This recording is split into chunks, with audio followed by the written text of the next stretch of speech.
Good afternoon Ano din po. pangalan niyo, sir? Marvin po. Marvin po, Marvin. Taga saan po kayo, ma'am? Kainta Rizal po. Saan po sa Kainta? Saan po malapit sa Kainta? Anong landmark? Santa Lucia Mall? Ah, so beside ng Marcos Highway, ano? Tama? Um, Marcos Highway? Opo. Yung kabila ay Marikina, di ba? Pasumulong? Ah, Pasumulong po. opo. Ah, patulong ka. Sige Opo. po. Alam ko po yung lugar ninyo. Ay, yun na po yung ano namin, address. Kainta Rizal. Sumulong Kainta Rizal. Opo. May trabaho po kayo, ma'am? Wala po. Nagtambay muna ako ngayon. Napakaganda po Papahinga niyan. muna. Napakaganda po niyan. Hindi ko mapapagod. Kayo po, sir. At sa government po ako. Ilang taon na po kayo? 80 years old na po ako. Hmm. 18 years na po akong hiwalay sa asawa. Ano po, nag, nagkaroon po ako ng bahay dyan sa Manila. And then, nung naghiwalay kami mag-asawa, ibinigay ko na lang sa kanya.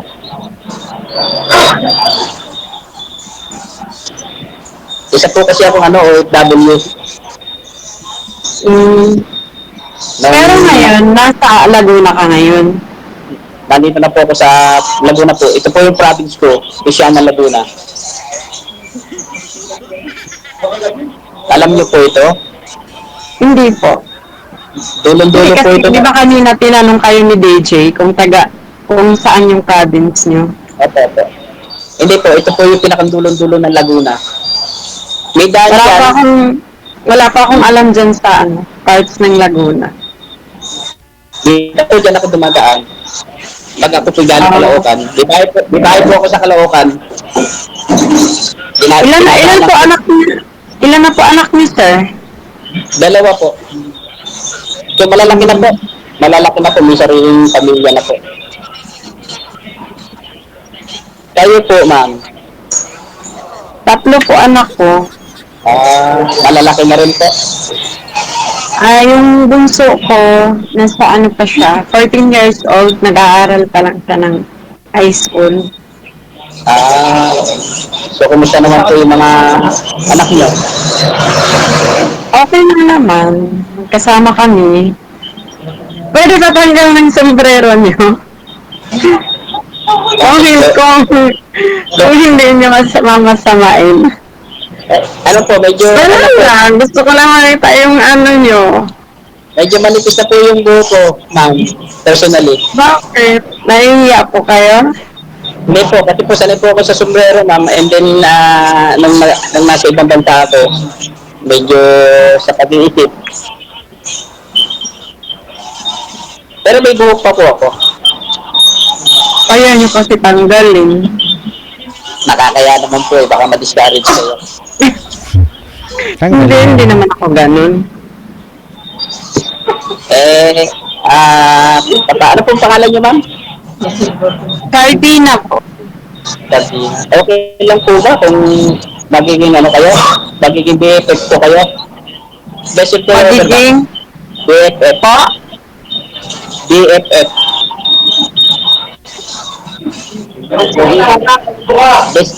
Best friend forever po. Okay lang po ba sa inyo? Bakit hindi? Tama. Okay lang. Okay. Siyempre, Sana, ganun naman talaga kasi kumbaga dito online nagkakakilala pa lang tayo dito. Hindi naman pwedeng kaya, siyempre, nagpa-follow din ako sa mga ano ni DJ. Yung iba kasi, direct to the point ka, gusto asawa agad.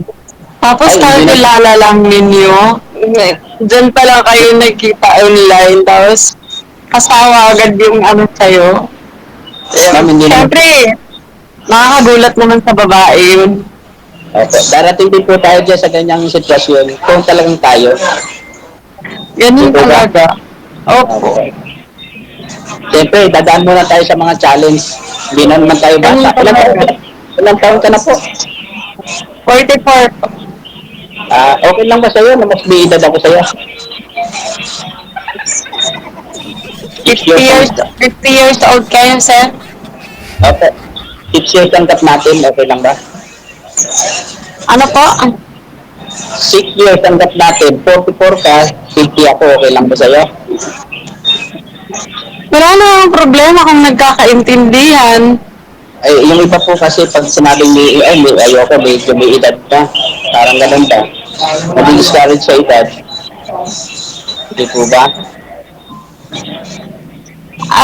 Ano ibig sabihin yung BFF? As in, magiging girlfriend na agad, ganon?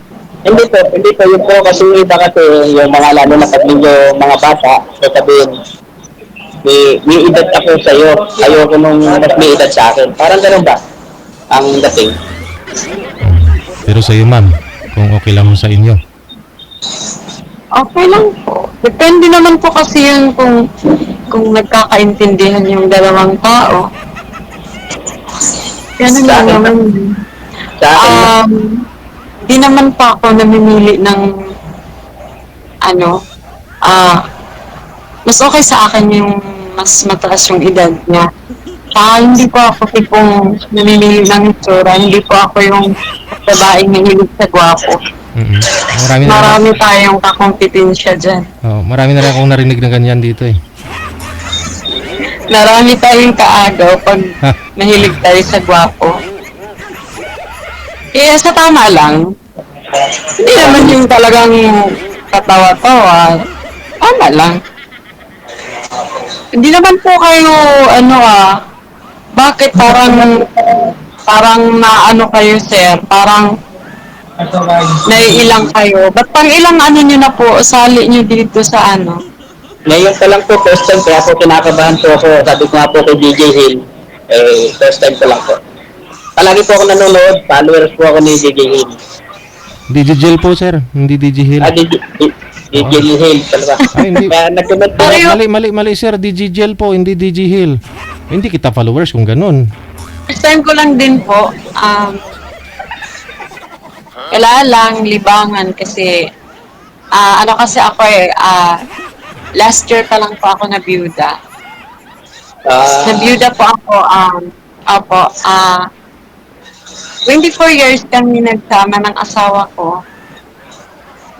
Dahil sa isang pangyayari, na-aksidente kasi kami sa motorcycle, sa single na motor, tapos yun ang ikinamatay ng asawa. Last year lang po yun nangyari. Na paano ka, ma'am?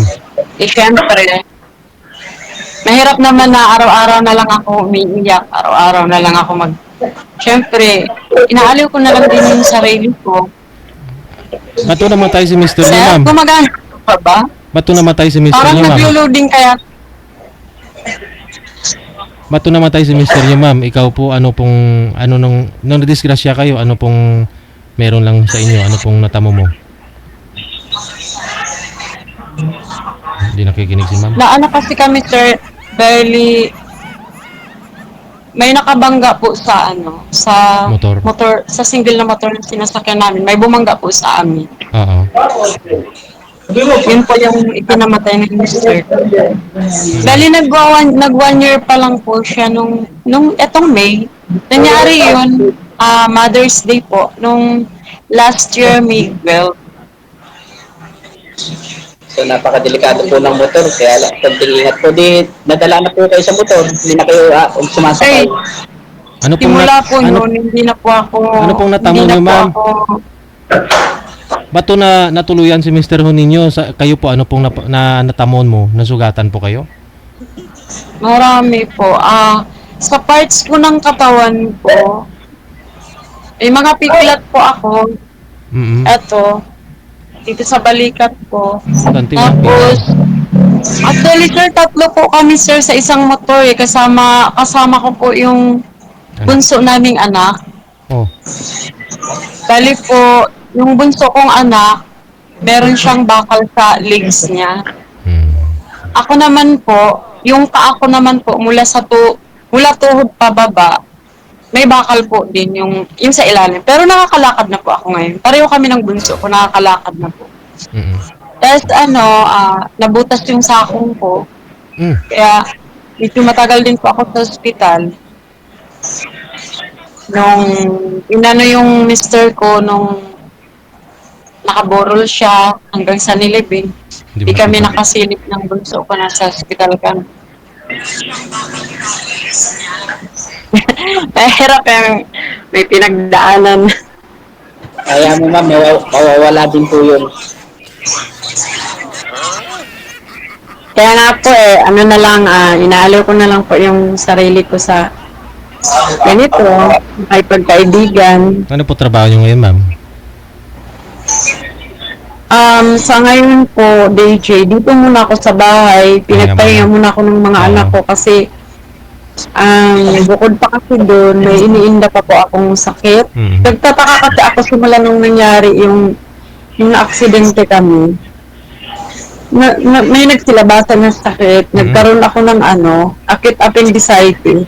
Oh. Kasi nakita sa hindi ko alam, simula nung na-aksidente kami, lagi nang sumasakit yung tiyan ko. Pressure yun, ma'am eh. Kaya siguro... Tapos, nung nagpa-CT scan ako, bukod pa doon, may nakita yung mga doktor na bukol sa bituka ko. Tapos, yun, inano nila ako, inaoperahan nila ako. Sa akit sa yung appendicitis ko. Tapos, binayopsi din ako. Tapos, nung tapos na ako na-operahan, ang nangyari, pagkatapos nun, inano nila yung yung bituka ko, pansamantalang nakalabas. Mm. Inutol nila. Tapos yun, nakakulostomy ako. Kaya, eto, tambay muna ako sa bahay habang hindi pa naibalik yung bituka ko. Kasi, hiningian na naman ako ngayon ng CT scan ng doktor. So, okay na po yung pakiramdam niyo. Taklap nang nangyari sa buhay. So, okay na po yung pakiramdam niyo ngayon. Hindi pa. Nakasalabas yung Okay naman, normal naman na. Yun na lang yung kulang ko yung CT scan ko kasi nasa 20 plus din yun nakapagpahingi na po ako ng pampa-CT scan ko bukod kasi sa CT scan, may mga laboratory pa. Hiniyan nila ako ng creatinine. May bayad din yung mga yun. Nasa nasa 7, kulang 7K. Bali na sa 20 plus lahat. Yun na lang yung hindi ko na-produce kasi siyempre sa sitwasyon ko, araw-araw ako gumagastos ng colostomy. Naabutan kasi ako ng manghingi ako sa gobyerno ng yung tulong. Naabutan ako ng, di ba, naka-election ban nung last month. Kaya hindi ako makapanghingi ng tulong. Sa ngayon ma'am, may okay lang manghingi ng tulong lalo na sa mga government. Oo, nag-ano lang po kasi yung kapitbahay namin, Kunsyal, sabi niya, aanuhin pa daw niya, titignan pa daw niya kung kailan daw mag-start.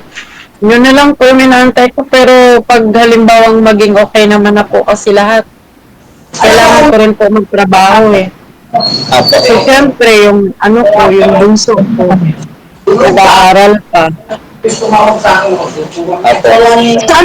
Saan kayo ngayon nagtrabaho niyan, sir? Sa government po ako. May operasyon na ba ngayon yung pagmanghi ng tulong, financial assistance? Pwede na po sa DSWD. Sa DSWD, hindi na po pwede pa mga 3 months pa po kasi nanghihinan ako last na biopsy ko pinanghingi ko lang din sa DSWD. So, pwede po kayo lumapit. 3 months pa po. Pwede po kayo lumapit sa inyong mayor Hindi pa nakaupo si para ma'am. kayo matulungan po kayo. Opo. Kasi ako po personal driver po ni Mayor.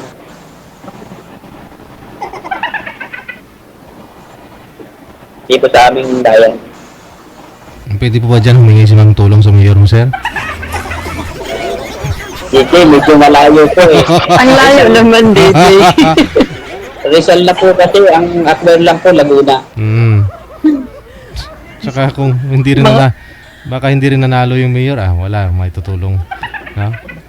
Ito po sa nanalo, may maitulong. Oo. Tsaka, nag-uubos po ng pulbo ngayon ng ang government, yung mga natalo.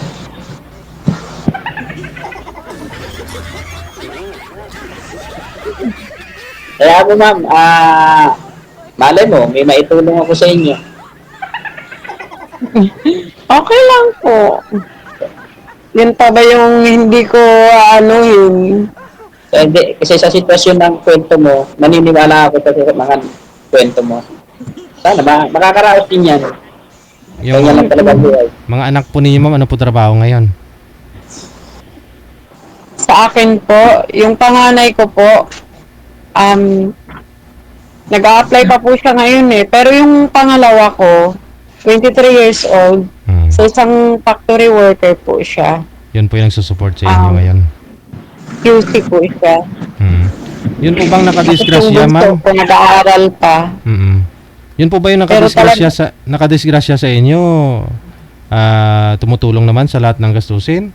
Shoulder po ba nila lahat ng expenses doon? Ano po, Sir DJ, nung nangyari yun, kasi syempre, dito kasi sa tinitira namin, wala kami masyadong kamag-anak, bali. Kami lang, ang nakatira dito, 3 lang talaga kami, ako ng asawa ko, at saka yung isa kong anak, nasa probinsya pa po, yun nag-aaral. Bali, 2 anak lang namin kasama namin dito. Syempre, nung time na yun, nung na-aksidente po kami, 3 kami. Bali, yung panganay ko nasa barkada siya. Tapos, nung may kasi, nung na-aksidente yun, may vlogger na saktong nakuhaan kami ng video. Tinawagan lang yung panganay ko na yung papa at mama mo na-aksidente dito. Tapos, pinuntahan ko yung pumunta doon yung anak ko. Tapos, syempre, gulong-gulo yung utak niya kasi nakita niya, 3 kami, nakahandusay. Tapos, hindi niya po alam yung gagawin niya. Tapos, nung time na yun, nadala na po kami sa hospital. Siguro nangyari yun mag-aalas 3 ng hapon. Tapos, mga 7:30 ng gabi, binawian na ng buhay yung asawa ko. Tapos yung mga pulis kasi, yung parang gusto nila na may haharap na doon sa kasi yung nakasagasa po, nakulong na po siya nung gabi na yun. Hindi na po siya pinapauwi sa kanila. Babae po siya eh. Kasama niya yung anak niya. Mag-ina sila. Vius na kotse, yung nakabunggo sa amin. Mabilis yung takbo, ma'am. Pareho po kayo mabilis yung takbo. Kasi, bali po, nasa isang subdivision po kami, palabas kami. Tapos siya, pa-cross yung daan niya. So, yung asawa ko nung time na yun, nagbusina. Pero, kumbaga kami, nasa tamang linya kami. Siya palabas. Kahit magbusina yung asawa ko kasi naka-sound trip pala sila kasi Yun lang. Yun ang may hirap, sila eh. May dashcam sila eh. Kinuha ng pulis, hinihian sila ng video nila sa Tapos naka-sound trip sila, tapos gulat na lang sila na may nabunggo sila. Ganun yung sa nila, sa dashcam nila. Wala po kayo mga Tapos yung asawa ko, siguro nag-alanganin na po yun, sir, kasi nung time na siguro akala niya hihinto yun. Kasi alam niya, nasa tamang linya siya eh. Baka nag-alanganin na yun, binilisan na lang siguro niya kasi naandyan na yung kotse. Talagang as in tumilapon kami, napunta kami sa kabilang way. Wala kayong mga helmet, ma'am. Mga safety gear. Wala, no? Malapit lang kasi sana yung pupuntahan namin eh. Diyan lang sa may labasan. Kaya hindi na nag-helmet yung asawa ko. Kasi celebrate nga ng Mother's Day. Wala eh. Minalas yung Mother's Day namin. Tapos, yun, yung kumbaga, nung gabi na yun, nakipag-usap yung nakasagasa, nakipag-ariglo siya. Yung mga pulis, gusto nila na, syempre, walang magbabantay sa amin sa hospital. Yung panganay ko, pilit nilang yung pinapapuntang headquarters. Yung sa yung sa ospital, tatlo kami maya-maya tinatawag sa ER. Kaya gulong-gulo yung utak ng anak ko. Iniwan na lang niya kami sa mga barkada niya. Tapos pinapunta siya doon sa headquarters. Tapos yung napag-usapan lang ay bayaran lang. Di man lang nila naisipan yung Gastos. syempre, nung time na yun, dalawa kami ng asawa ko nagtatrabaho. Di man lang nila iniisip kung paano na yung, kagaya niyan, pang araw-araw namin, yung anak ko nung time na yun, di man yun nagtatrabaho. Nasa bahay lang tambay. Kami lang ng asawa ko, dalawa nagtatrabaho sa amin. Tapos biglang ganun, dalawa kami yung walang trabaho. Matay pa. Tapos ganun pa yung ko, nasa ospital ako. Tapos, kasi yung hospital na dinalan sa amin ay public hospital lang naman yun. So yung nakasagasa sa amin, wala man silang binayaran. Nung na-discharge na kami, ginamitan lang ng PhilHealth ng asawa ko para sa anak ko. Tapos malasakit. Yun lang. Bali yung napag-usapan lang nila dun sa nagbayad lang siya, dapat hiningian sa side ng asawa ko ng 500,000. Hindi daw niya kayang magbayad. Dahil wala naman daw siyang trabaho, babaeng bahay lang siya. Asawa lang daw niya yung nagtatrabaho. Nasa abroad yung asawa niya, pero sabi niya, di naman daw ganun kalaki yung sahod ng asawa niya. Pinapadalhan lang daw siya. Ngayon, ang gusto pa niya mangyari, ang ibabayad lang niya nasa 200,000 lang. Sabi ng mga kamag-anak ng asawa ko, 200,000, Diyos ko ate, tignan mo. Tatlo yung mo, na damage mo, tapos yung isa, wala pa, namatay pa. Padre di pamilya pa yun. Wala, nadadala lang sa 300K. 300K tapos siya yung nagbayad sa funeral ng asawa ko at sa pinaglibingan. Yun yung pinag-usapan. Pagkatapos ngayon, wala na. Bininta yung views. Walang damage yun, kunti lang. Tapos saka ibayad Meron ka po, warak po yung harap ng bios. Magkano lang ho yun, ma'am? Sabihin na natin, pinakamataas nun, 30 mil. After nun, i-market nila, ibinta para magpangbayad sa inyo. Buhay ng tao yung kapalit. Imagine.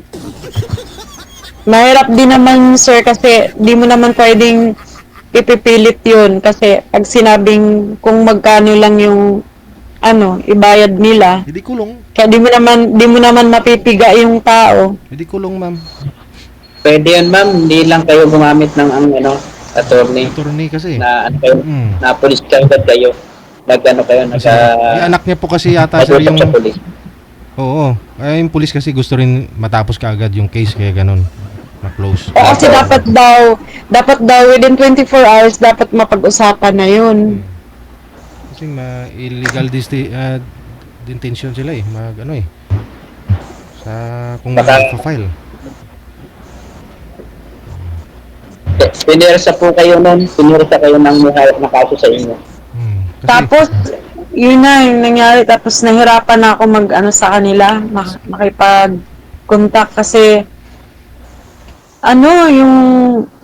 yung babae, yung may kaibigan susulira kasi dapat pagkatapos discharge namin, syempre may nagagamot pa kami ng anak ko. Syempre sa kanila pa yun. Wala na silang pake pagkatapos nun. wala na eh. Tapos nagtatalo pa sila ng anak ko sa sa Messenger. Kasi yung pag nangihingi ako kasi sa ospital, syempre may gumagastos din kami ng mga diaper, ganun, mga alcohol, ganun. Ayaw nila ako inyong ganun. Wala naman daw kami ginagastos sa ospital. Diyos ko, inisip man lang sana nila kami. Dalawa kami ng anak ko. Tapos, eto pa yung masakit. Yung pangalawa kong anak, nag-aaral siya sa probinsya namin ng criminology. Nung time na yun, final exam nila yun. Kasi graduating na po siya, sir. Pumunta lang siya dito nung nangyari yun. Pumunta siya dito, umuwi kasi yun nga, namatay yung papa niya. Nasa hospital kami. Tapos, final exam na nila, nakiusap siya na na kung pwede, hanapan ng paraan. So ngayon, binigyan siya ng paraan na mag-take na lang siya online. Mm. Kaso nung time na yun, nung binigyan siya ng online, inanuhan na sa cellphone, eh, siya lang talaga mag-isa nagbantay sa amin ng kapatid niya. Kasi yung kuya niya, andun sa burol ng papa niya. Nag-asikaso din. Wala siyang panahon na mahawakan yung cellphone niya kasi yung kapatid niya, kaka-opera lang din no, nag-iiyak. Eh, kalalagay lang ng bakal sa legs. Dahil nandyan na yung doktor, kinakatakutan namin yung doktor na yun. Tatanggalin na yung binda sa legs niya. Kinatakutan kasi namin yung doktor na yun gawa nung nasa dyan kami sa ward. Nagbabarina kasi yung harap-harapan namin kaya yung bunso kong anak takot na takot dun. Mm. Kaya nung lumapit yung doktor na yun, magtanggal ng binda ng anak kaka-opera lang. Hala, iyak siya ng iyak, tas nandun yung ate niya nag-asikaso. Hindi nakapag-take ng exam yung pangalawa kong anak. Hindi siya naka-graduate. Yun lang yung dahilan. Kaya, Diyos ko, daming damage sa pamilya namin. Tapos, ako naman, nagtrabaho ako sa isang call center, pero housekeeping lang po ako doon. Bali, sa pagtatrabaho ko doon, dapat pang 10 years ko na po ngayon. Mm. Itong taon na to. May nakuha naman kayo. Nung May, dapat 10 years na po ako. Kaso, nangyari po sa akin, dahil dapat ng January nakabalik na po ako kasi nakalakad na ako eh. Mm. Kaso dahil sa sobrang sumasakit-sakit yung tiyan ko, di ko na talaga kaya, talagang nilagnat na ako. Yun, nagpa-check up na ako. Yun, nakitang Diyos ko, January 1 nakabalik ako sa trabaho ko. January 25 na-admit na ako. January 27 na operahan na ako. Eh ngayon, walang kasiguraduhan kung kailan ako maging okay. Kasi naka-colostomy pa ako. So, ginawa ng namin, yung manager sa trabaho ko.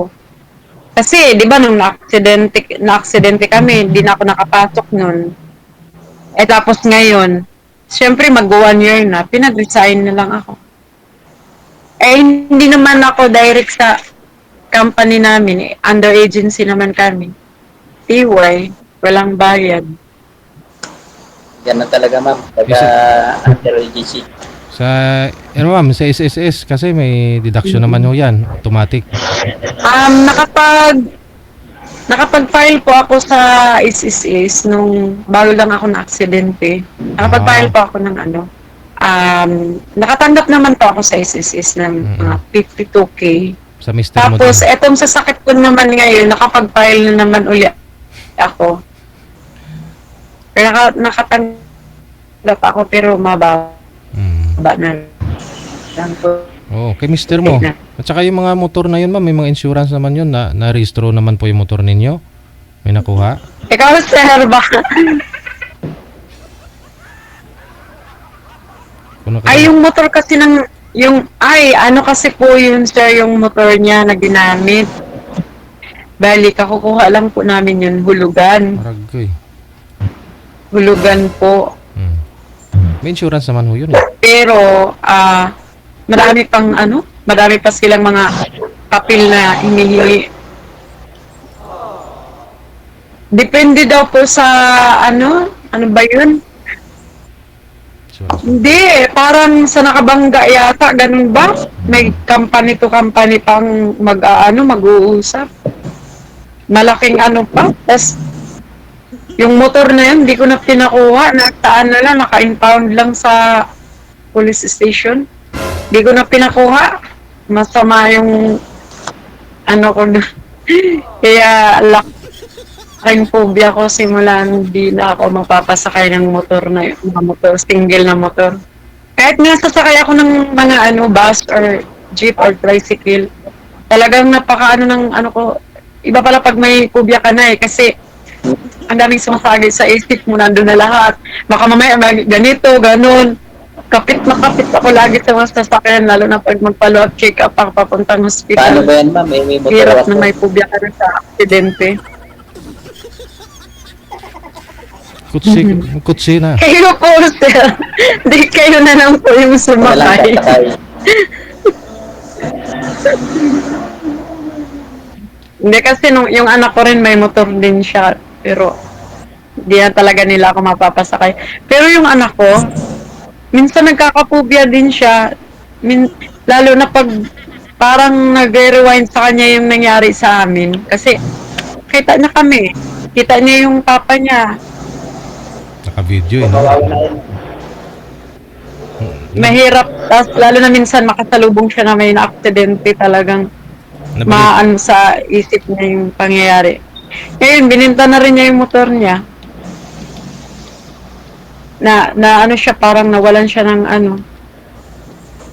So, Yun, buti sa pa. ano lang yun. Pero, sigurado din, sir, yung naka-aksidente din sa akin, nakabangga din sa akin. May phobia din yun, kasi Oo, nakapatay. kapatay siya eh. Di ba, lalo lalakas ang loob nun. Babae yun, sir. Kahit na, pag naka-aksidente ka, lalo lalakas ang loob mo.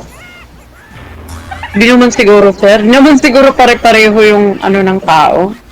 Bagay.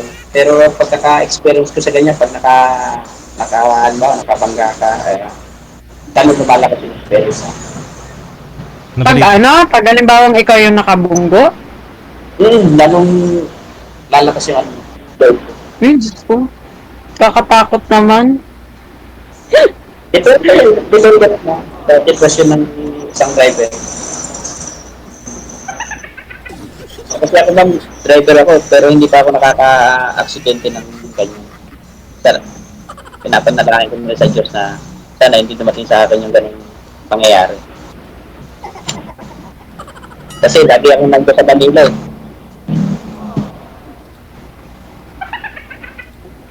Naku, sir, mag-ano na lang kayo. Pag nagmumotor kayo, ingat-ingat na lang kayo. Diyos ko. Ako, Pag hindi na talaga ako. pag nagmumotor naman ako, pagpapasok lang. Kasi medyo malayo itong munisipyo namin sa bahay namin.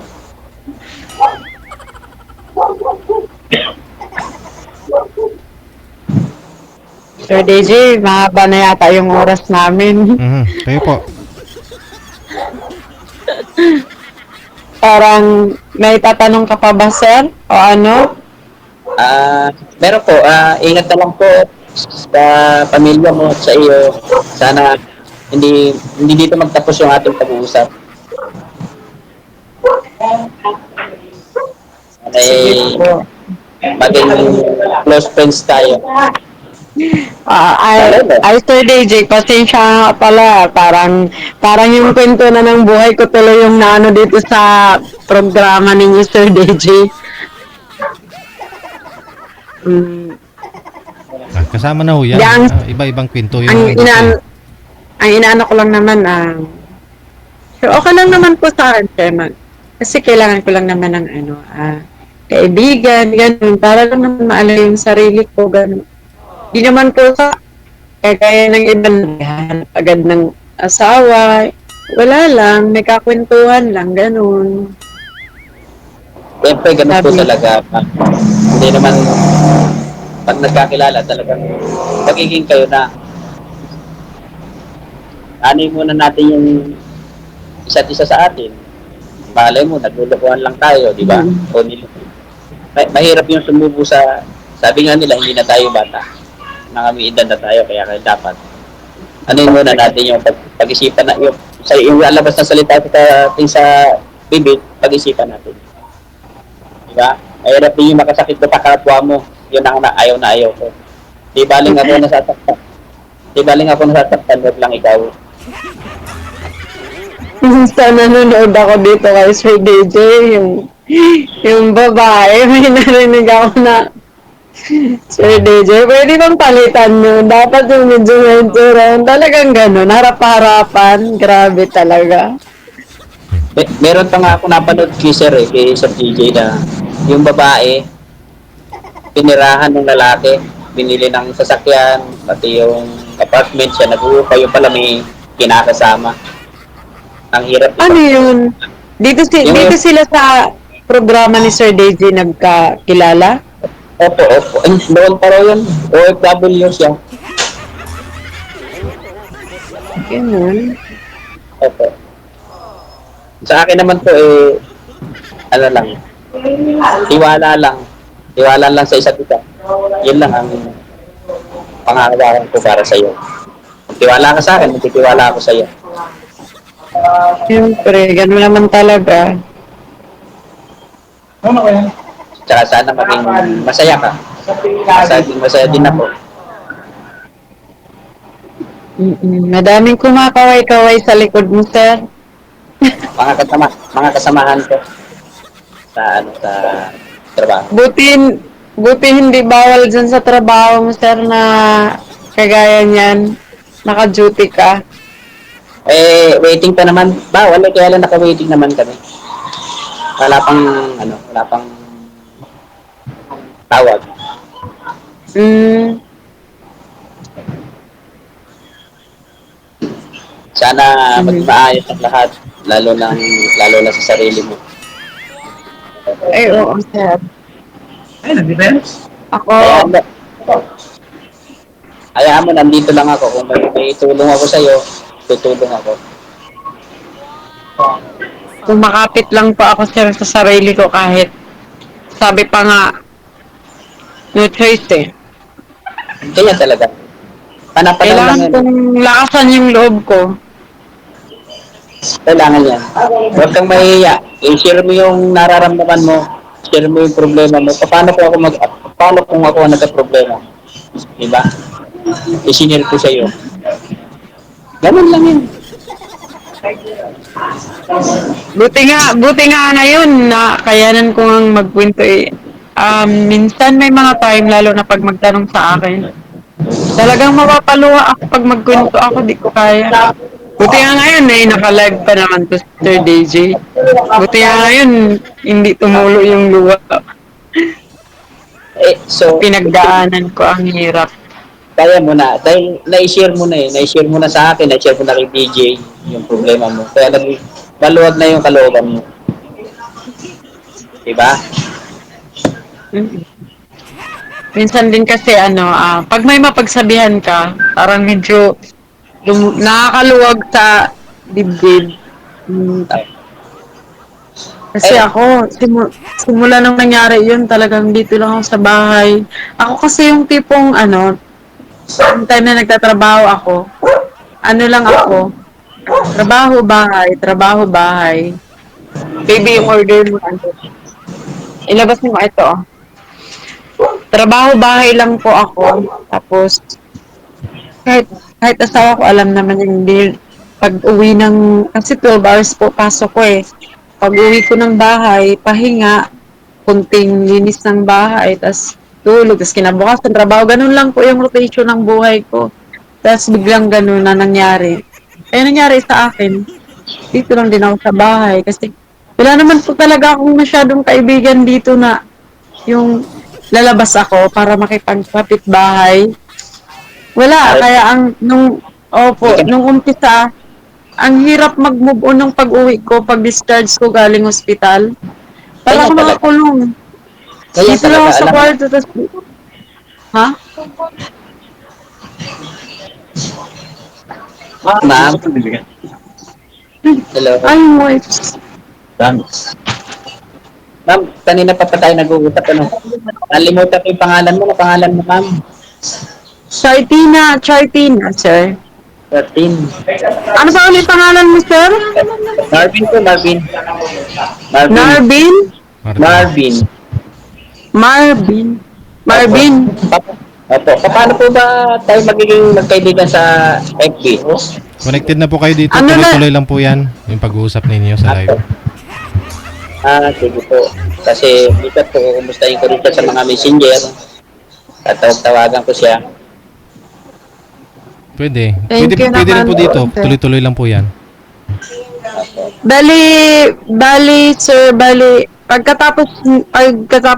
Pagtatanggalin na tayo ni Sir DJ sa live niya, pwedeng continuous pa rin yung calls natin, yung video call. Ganun ba, Sir DJ? Correct. So, Pwede kayo. dadaan pa rin po ba kami sa DJ sa Viber? Hindi. Sa inyo po yan. Basta tuloy-tuloy lang po pag-uusap ninyo. Hindi na po kayo naka-live. Ganun lang. So, sana maging ano tayo, magtagal sa maging pagkaibigan ko sa iyo. Mm-mm. At sabi ko nga sa iyo, ulit-ulitin ko, tiwala lang sa isa't isa. Ang mga hawakan natin. Sige, connected na po kayo. Maraming salamat. Magandang hapon. Sige po. Haba ng oras. Opo. Ang haba ng oras.